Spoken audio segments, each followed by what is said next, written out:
Identity crisis? Erikson called it decades ago. What if I told you the anxiety you feel, the uncertainty in your relationships, even that haunting question, what's my purpose, was predicted over 60 years ago by a man who believed your entire life is a series of crises, not disasters, not breakdowns, but turning points, moments where you either grow or carry a wound forward. His name was Erik Erikson, and his theory may be the roadmap for navigating the chaos of modern life. Who was Erikson? Erik Erikson didn't start as a psychologist. In fact, he never earned a psychology degree. Born in Germany to a Jewish mother and a mysterious, absent father, raised by a stepfather he didn't know wasn't his biological dad, Erikson understood the feeling of being an outsider, of not quite knowing who you were supposed to be. It's no wonder he would later become obsessed with the question, how do people build an identity? The 8 stages of life. In the 1950s and 60s, Erikson proposed something radical. We don't just grow physically. We grow through 8 psychological stages, from birth to old age. Each stage presents a challenge, what he called a psychosocial crisis. Infancy, trust versus mistrust. Early childhood, autonomy versus shame. Play age, initiative versus guilt. School age, industry versus inferiority. Adolescence, identity versus role confusion.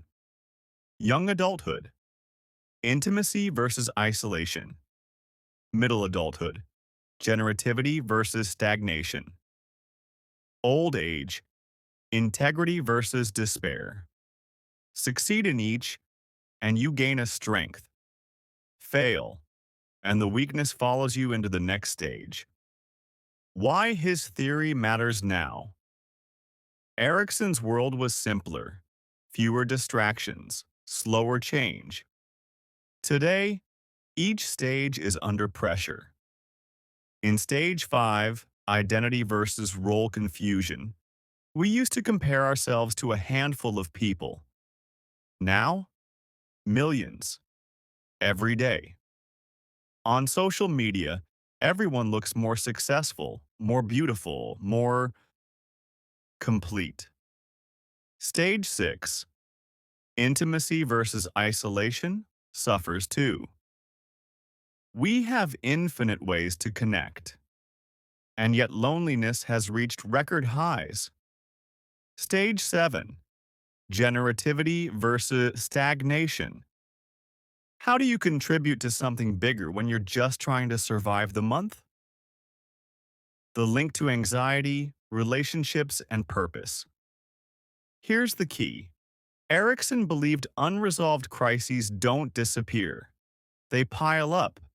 If you never built trust in stage 1, if you were shamed in stage 2, if your initiative was crushed in stage 3, you enter adulthood with invisible weights. Anxiety? It's the echo of mistrust and insecurity from earlier stages. Relationship struggles? If you don't know yourself, intimacy feels like a risk.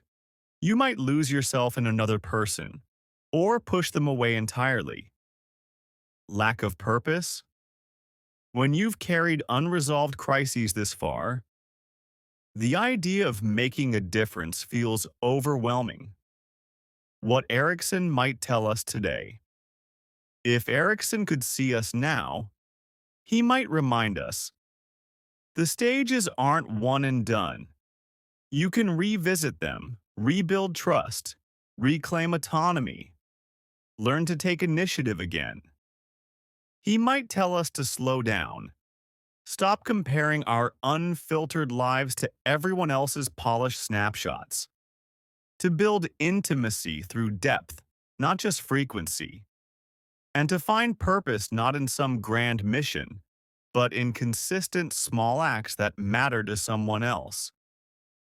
Because identity isn't a trophy you win, it's a relationship with yourself, one you keep shaping, stage after stage.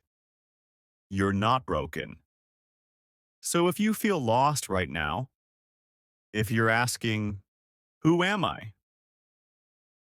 Remember, you're not broken.